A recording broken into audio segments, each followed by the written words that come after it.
Assalamualaikum warahmatullahi wabarakatuh. Shalom, Om Swastiastu, Nama Budaya, Salam Kebajikan.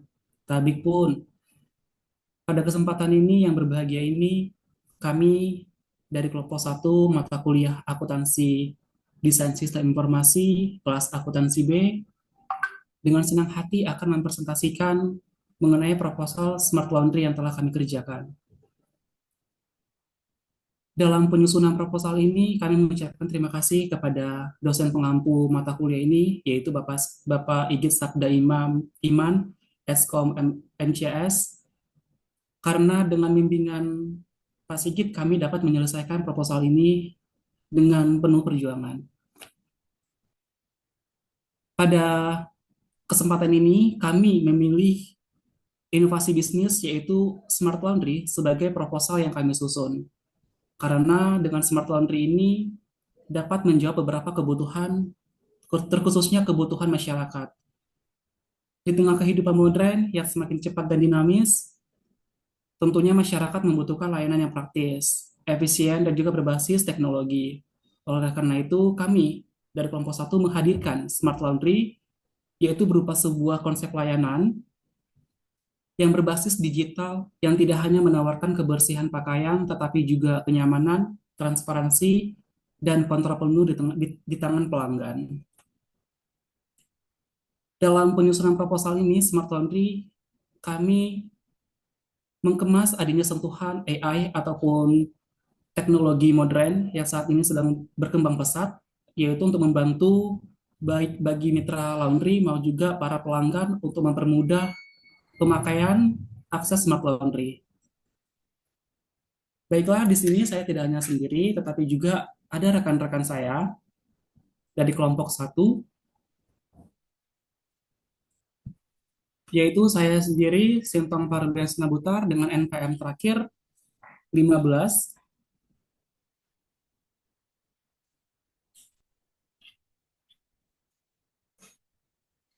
Nah, pada job desk yang proposal Smart Laundry ini, saya mengambil beberapa aspek penyusunan proposal ini.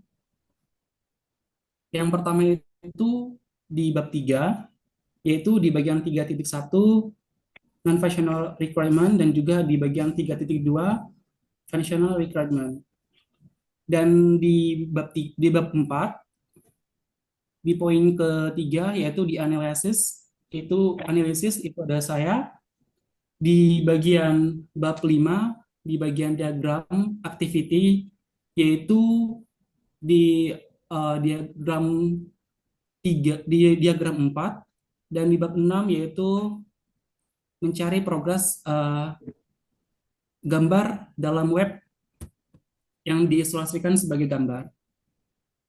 Selanjutnya ada rekan saya, boleh dilanjut?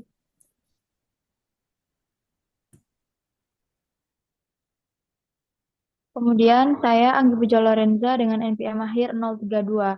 Di sini job desk saya yaitu di bagian bab 1, yaitu eksekutif sumari, kemudian sistem requirement, lalu kemudian ada bab 4 yaitu di bagian 4.2 yaitu hasil kegiatan observasi lapangan sistem smart laundry, kemudian di bab 5 yaitu 5 di bagian 5.2 yaitu proses pemesanan laundry oleh customer.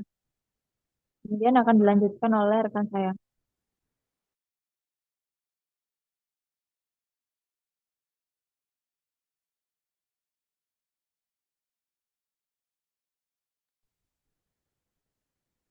Oke, selanjutnya eh, saya sendiri bernama Faiz Efran Fitariadi dengan NPM akhir 070. Di sini pada proyek kali ini saya mengerjakan job desk di bab 2 yaitu pada 2.2 dan juga 2.3. Lalu pada bab 4 di nomor 3 di materi analisis dan juga di bab 5 pada activity diagram di tabel nomor 3 yaitu pengolahan pesanan oleh mitra laundry. Next.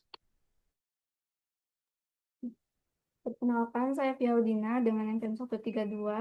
Di penyusunan proposal Smart Laundry ini, saya membantu mengerjakan di bab 2.4 dan 2.5, di mana 2.4 itu business value dan 2.5 special issue atau consideration.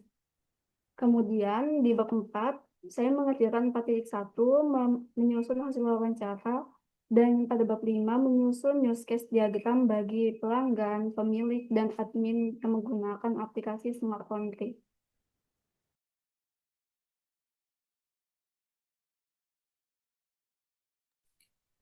Baiklah, terima kasih rekan-rekan. Jadi itulah tadi perkenalan singkat kami dan juga job desk yang kami ampuh pada penyusunan proposal Smart Laundry ini. Nah, yang selanjutnya itu kita akan beralih ke sesi selanjutnya yaitu pemaparan materi pada proposal Smart Laundry yang telah dikemas ke dalam bentuk PPT. Oke, untuk materi bab 1 ini itu akan dijelaskan oleh Via Audina. Kepada Via dipersilahkan. Terima kasih atas kesempatannya. Saya akan menjelaskan pada bab 1, di mana bab 1 ini merangkum secara ringkas apa ya itu Smart Laundry. Smart Laundry ini merupakan sistem yang menggabungkan aplikasi mobile atau web yang menggunakan sensor IoT pada mesin cuci dan pengeping, dashboard operasional, database code, serta payment gateway untuk menciptakan layanan laundry yang lebih efisien, praktis, dan transparan. Dengan adanya Mengapa mengapa pengguna next slide. Mengapa pengguna harus menggunakan aplikasi Smart Laundry ini? Karena aplikasi ini dapat memberikan beberapa manfaat bagi pelanggan dan pemilik bisnis. Bagi pelanggan, mereka dapat memesan layanan, melacak status cucian, memantau proses pencucian, mendapatkan notifikasi status cucian, serta adanya layanan terjemput yang menghemat waktu dan tenaga pelanggan. Semua manfaat ini dapat dirasakan secara real time dan tanpa datang langsung ke tempat laundry. Kemudian, bagi pemilik bisnis, aplikasi ini membantu untuk menganalisis bisnis, membuat laporan keuangan, menjadikan aplikasi Smart Laundry sebagai manajemen, meningkatkan efisiensi operasional dan meningkatkan layanan pelanggan, serta dapat meningkatkan daya saing pemilik bisnis dengan pemilik lainnya. Selanjutnya, dari aplikasi Smart Laundry ini terdapat persyaratan sistem yang dapat dipenuhi oleh pelanggan dan pemilik bisnis ataupun admin Smart Laundry. Bagi pelanggan, yang pertama adalah mereka melakukan registrasi dan login untuk membuat akun agar dapat menggunakan fitur-fitur yang telah disediakan. Kemudian, setelah masuk ke dalam akun masing-masing, pelanggan dapat melakukan pemesanan laundry dengan memilih kategori paket yang telah disediakan. Setelah memesan, pelanggan dapat melacak status dan mendapatkan notifikasi secara otomatis apakah cuciannya sudah diproses atau belum. Setelah selesai diproses, pelanggan dapat memilih pembayaran digital untuk membayar tagihan yang disediakan. Kemudian, aplikasi ini juga memberikan program membership yang dapat menguntungkan para pelanggan. Selanjutnya, bagi admin atau pemilik yang tadi. Selanjutnya, bagi pemilik laundry atau admin, mereka dapat menggunakan dashboard untuk mengatur siapa yang menggunakan aplikasi tersebut dengan melakukan pengolahan pesanan dan adanya IoT terintegrasi untuk memberikan informasi secara real time. Dengan begitu, mereka dapat melakukan pengelolaan pelanggan, laporan keuangan, dan mengelola kurir yang mengantar jemput pesanan pelanggan. Selanjutnya akan dilanjutkan oleh rekan saya. Oke, selanjutnya saya akan menjelaskan mengenai materi pada bab 2 yaitu strategi analisis kebutuhan. Next slide. Nah, pada bab 2 ini, pada poin yang pertama yaitu proyek sponsor. Nah, sponsor yang perusahaan yang telah mensponsor proyek kami yaitu adalah PT Digital Inovasi Bersama. Nah, PT ini adalah perusahaan teknologi yang berfokus pada pengembangan solusi berbasis Internet of Things atau IoT dan digitalisasi UMKM di Indonesia. Nah, sebagai sponsor proyek Smart Laundry ini, PT Digital Inovasi bersama berperan dalam pendanaan proyek, akses teknologi, strategi dan arah proyek, kemitraan, ekspansi, evaluasi, dan juga monitoring. Next slide. Selanjutnya, pada poin yang kedua yaitu business needs. Dalam mengupayakan untuk mengoptimalkan bisnis Smart Laundry, terdapat beberapa kebutuhan bisnis yang perlu kami perhatikan, yaitu diantaranya yang pertama, penyediaan solusi laundry praktis untuk masyarakat. Nah, biasanya itu kan mahasiswa atau mahasiswi dan juga pekerja kantoran di perkotaan sering mengalami kendala membagi waktu untuk mencuci pakaian mereka. Nah, kami dalam Smart Laundry ini, kami memberikan solusi pada aplikasi akan menyediakan fitur pemesanan laundry yang efisien, terjadwal, dan mudah diakses oleh masyarakat. Yang kedua yaitu digitalisasi operasional usaha laundry. Nah, di sini kami memberikan solusi yaitu Smart Laundry akan memberikan dashboard digital agar pemilik memantau transaksi, pelanggan, dan juga laporan keuangan secara real time. Next slide. Lalu yang ketiga, kemudahan akses layanan dan pembayaran untuk konsumen. Pada aplikasi Smart Laundry, kami memberikan integrasi layanan kurir dan juga sistem pembayaran digital berbasis e-wallet dan juga transfer bank. Lalu yang keempat, meningkatkan keamanan dan keandalan sistem. Dalam Smart Laundry, kami memberikan solusi yaitu sistem harus diberikan fitur keamanan tingkat lanjut, enkripsi data, dan otorisasi akses berbasis peran pengguna. Next slide. Lalu pada bagian ketiga yaitu business requirement. Kebutuhan bisnis Smart Laundry memiliki kebutuhan non-fungsional dan juga fungsional. Nah, non-fungsional requirement ini diantaranya yaitu yang pertama, aplikasi harus bisa diakses secara online kapanpun dan dimanapun. Yang kedua, waktu respon untuk fitur pemesanan dan juga pelacakan cucian tidak melebihi 10 detik. Lalu yang ketiga, ukuran gambar dan bukti pembayaran maksimal 5 MB. Yang keempat, aplikasi harus mendukung bahasa Indonesia dan juga bahasa Inggris. Yang kelima, sistem harus aman, termasuk enkripsi data dan juga autentikasi multi-faktor untuk admin dan juga mitra laundry. Lalu yang keenam, antarmuka pengguna harus mudah digunakan dan juga konsisten. Next slide. Lalu pada kebutuhan fungsional yang pertama, khususnya pada pelanggan, harus dapat melakukan yang pertama pendaftaran aplikasi dan juga login ke aplikasi. Yang kedua, dapat melakukan pemesanan laundry melalui pick up dan juga delivery. Lalu yang ketiga, pengguna dapat melihat dan memantau status cucian secara real time. Yang keempat, pengguna dapat mengunggah bukti pembayaran. Penggunaan dapat memberikan ulasan dan juga rating layanan. Lalu pada pemilik mitra harus dapat melakukan yang pertama, mengelola akun usaha di aplikasi Smart Laundry. Yang kedua, melihat dan proses pesanan yang masuk. Lalu mengakses dan mengecek laporan keuangan. Lalu yang terakhir, mengatur harga layanan promosi dan juga paket lainnya.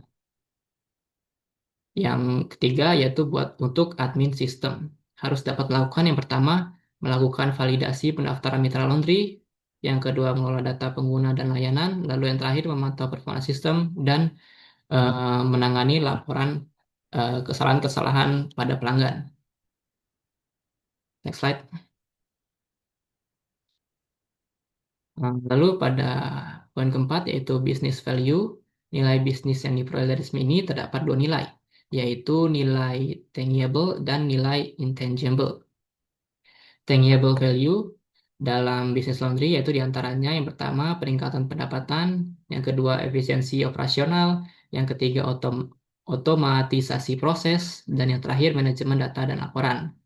Lalu untuk intangible values untuk Smart Laundry sendiri, yang pertama peningkatan kepuasan pelanggan, inovasi dan branding modern, dan juga skalabilitas usaha. Untuk materi selanjutnya akan disampaikan oleh rekan saya. Kemudian bab 3 ada requirement definition. Next slide. Nah, pada tahap ini tuh kita menjelaskan kebutuhan sistem smart laundry yang akan dikembangkan. Nah, kebutuhan ini tuh dibagi menjadi dua, yaitu non-functional requirement atau kebutuhan non-fungsional dan kebutuhan fungsional. Nah, kebutuhan non-fungsional ini adalah hal-hal yang berhubungan dengan kualitas sistem seperti kecepatan keamanan dan tampilan. Nah, sementara itu kebutuhan fungsional itu berisi fitur-fitur utama yang harus dimiliki sistem agar bisa digunakan oleh pelanggan, mitra laundry, dan admin. Nah, dengan memenuhi kedua jenis kebutuhan ini, itu tuh diharapkan sistem dapat berjalan lancar, mudah digunakan, dan memberikan manfaat maksimal. Next, kebutuhan non-fungsional. Jadi di Smart Laundry ini fokus pada kualitas sistem. Nah, aplikasi harus bisa diakses 24/7 lewat Android dan iOS dengan respon cepat maksimal 10 detik. Untuk ukuran unggahan dibatasi 5 MB, lalu kemudian mendukung bahasa Indonesia dan bahasa Inggris. Nah, sistem harus aman dengan enkripsi dan 2FA. Simpel, nyaman, dan mudah dipakai. Nah, aplikasi juga harus cocok di berbagai jenis HP. Kemudian kebutuhan fungsional ini menjelaskan fitur-fitur utama yang harus ada di aplikasi Smart Laundry agar bisa digunakan dengan baik oleh semua pengguna. Nah, untuk pengguna ini bisa daftar, pesan laundry, lacak cucian, kemudian upload bukti bayar, dan kasih rating. Nah, mitra laundry ini bisa mengelola akun, cek update pesanan, lihat laporan, serta atur harga dan promo. Kemudian admin bertugas untuk memverifikasi mitra, kelola data, pantau sistem, dan jaga keamanan aplikasi. Kemudian akan dijelaskan oleh rekan saya.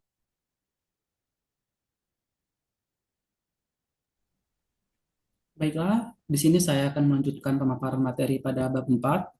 Nah, setelah kita tadi mendengar dari pemaparan materi di bab 3, yaitu eh, analisis kebutuhan di requirement juga, dan di bab 4 ini kita akan menganalisis strategi kebutuhan. Nah, kebutuhan apa aja yang diperlukan, baik itu bagi secara langsung kepada pengguna maupun tidak langsung kepada pengguna. Nah, yang pertama itu setelah kami melakukan beberapa penelusuran, yaitu baik dari segi wawancara, baik dari segi hasil observasi lapangan, dan juga dari strategi analisis kebutuhan yang berbasis as is, as to be. Yang pertama, kita akan membahas yaitu hasil wawancara dari pelanggan maupun juga dari mitra laundry. Nah, dari segi pelanggan itu menginginkan pesanannya itu secara cepat, fleksibel, serta pelacakannya itu dapat dilakukan secara real time dan juga pembayarannya itu secara digital tapi mudah. Yang kedua, ada melalui notifikasi otomatis. Ada juga dari riwayat transaksi, baik itu antar muka maupun promo dan layanan antar jemput. Nah, yang kedua ini yaitu dari segi mitra laundry. Dari segi mitra laundry itu sendiri, itu menginginkan sistem digital itu dapat dikelola keuangan dengan secara harga dan juga dari pesanan. Dan yang kedua, itu dashboard operasionalnya, baik itu laporan keuangan dan juga di manajemen kurir. Serta yang ketiga itu akses dari berbagai perangkat, baik dukungan teknis maupun dari program langganan. Nah, yang kedua, yaitu dari hasil observasi lapangan. Kebutuhan fungsional maupun itu di bagian secara langsung tadi, tidak langsung tadi, yaitu adanya registrasi dan login dari manual, yaitu risiko data hilang ke digital, yaitu dengan aman dan efisien. Nah, pemesanannya ini dari baik secara datang ke tempat ataupun secara langsung ataupun melalui digital, yaitu online. Nah, eh, observasi lapangan ini dapat dilakukan dengan berbagai cara ataupun kebijakan yang ada di dalam notifikasinya, baik itu di bagian ketika ingin melakukan pesanan atau juga ketika setelah serah terima barang. Nah, selanjutnya di bagian strategi analisis kebutuhan yang berbasis as is, as to be, di mana setiap dalam poin kebutuhan fungsional dan non-fungsional ini akan dijelaskan dengan perbandingan antara kondisi saat ini atau as is dan di perbandingan yang akan dikondisikan secara yang diinginkan atau to be. Contohnya ini ada dua, yaitu secara registrasi, itu dilakukan secara manual, ataupun secara pelacakan yang dilakukan juga secara manual. Tetapi di sini perbedaannya itu, kalau secara pelacakan itu dilakukan secara real time. Nah, di bab 5 ini ada diagram yang akan dijelaskan secara spesifik oleh rekan saya kepada Via dan juga kepada Faiz. Saya persilahkan.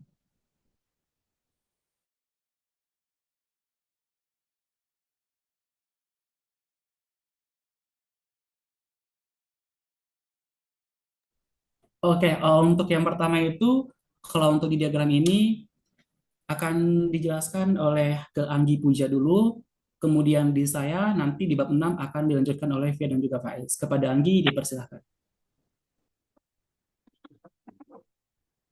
Oke, di bab 5 ini ada fungsional model. Nah, di sini saya akan menjelaskan gambar satu, yaitu use case diagram. Nah, di sini gambar use case diagram ini menggambarkan interaksi antara customer, mitra laundry, kemudian admin, dan kurir dalam sistem smart laundry.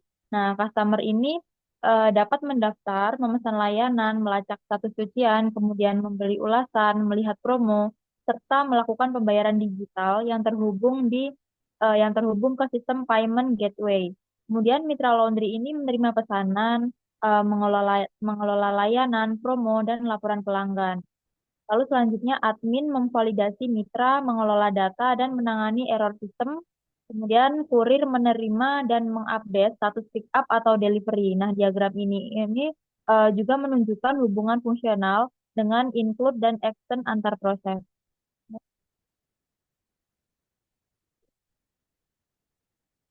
Kemudian gambar kedua yaitu proses pemesanan laundry oleh customer. Nah, bagian tersebut itu menjelaskan alur pemesanan laundry mulai dari login, memilih layanan mengisi detail pesanan, kemudian memilih metode pembayaran hingga konfirmasi. Nah, setelah pembayaran itu diverifikasi, kurir menjemput pakaian, kemudian proses laundry ini dimulai dan bisa dipantau secara real time. Nah, setelah selesai, pakaian diantar kembali, customer mengkonfirmasi, kemudian memberi rating, dan transaksi tersimpan di story. Kemudian disampaikan oleh teman saya.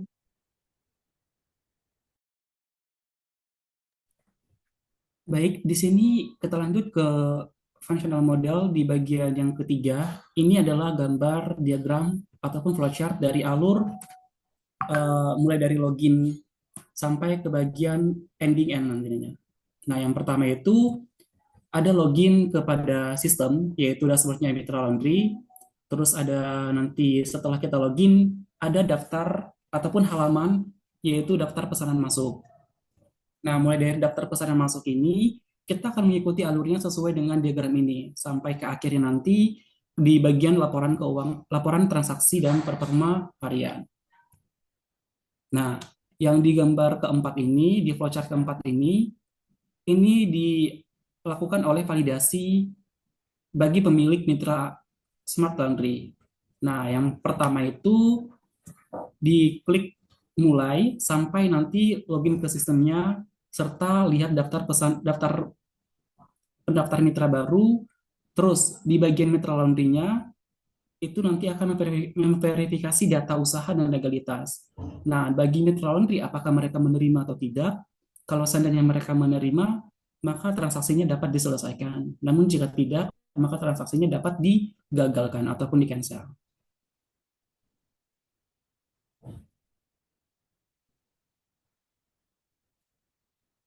Selanjutnya ada di bab 6 ada user interface, yaitu tampilan aplikasi yang digunakan oleh pelanggan nanti. Di sini yang pertama ada halaman beranda, di mana ada halaman ada fitur login dan fitur akses cepat ke aplikasi. Kemudian selanjutnya Di sini ada sign-up text di mana pelanggan atau pengguna harus memasukkan nomor telepon atau email, alamat, dan password untuk digunakan sebagai akses login. Ketiga, ada halaman login di mana pengguna harus memasukkan email atau nomor telepon dan password yang telah digunakan untuk mendaftar. Kemudian, setelah login akan tampil tampilan pengguna. Yang keempat, ada daftar paket warranty di mana pelanggan dapat memilih jenis-jenis layanan yang tersedia. Kemudian, yang kelima, ada detail paket warranty merupakan rincian dari paket yang telah dipilih tadi. Keenam, ada halaman checkout di mana pelanggan ketika telah memilih paket dan detail yang telah dipilih akan memilih apakah dibayar sekarang atau nanti. Selanjutnya, ada tracking pesanan, yaitu di mana pelanggan melihat histori di mana awal mereka memesan hingga terakhir kali pesanan dan statusnya. Selanjutnya, Oke, selanjutnya pada tampilan gambar nomor 8 yaitu menampilkan tampilan awal yang dapat diakses oleh merchant atau admin. Next slide. Lalu pada UI yang ke-9 yaitu Manage Packet, ini menampilkan antarmuka untuk merchant mengelola paket layanan laundry mereka. Next slide. Lalu pada gambar yang 10 yaitu UI Merchant Konfirmasi Pesanan, di sini menampilkan daftar pesanan yang masuk beserta tombol untuk konfirmasi dan juga menolak. Next slide. Lalu pada tampilan nomor 11 yaitu validasi pembayaran. Di sini menampilkan validasi bukti pembayaran dari pelanggan. Next slide. Lalu pada tampilan yang ke-12 yaitu manage kategori paket. Di sini UI ini menampilkan paket-paket yang akan disebarkan untuk pelanggan dari mitra. Next slide. Lalu pada gambar UI ke-13 yaitu Manage Mitra Laundry. Di sini menampilkan daftar-daftar Mitra Laundry yang sudah terdaftar pada aplikasi Smart Laundry. Slide. Lalu pada gambar yang ke-14 yaitu UI Admin Manage User, yaitu di sini menampilkan daftar seluruh pengguna dari aplikasi Smart Laundry. Baik, itu saja materi yang dapat disampaikan. Saya kembalikan ke moderator.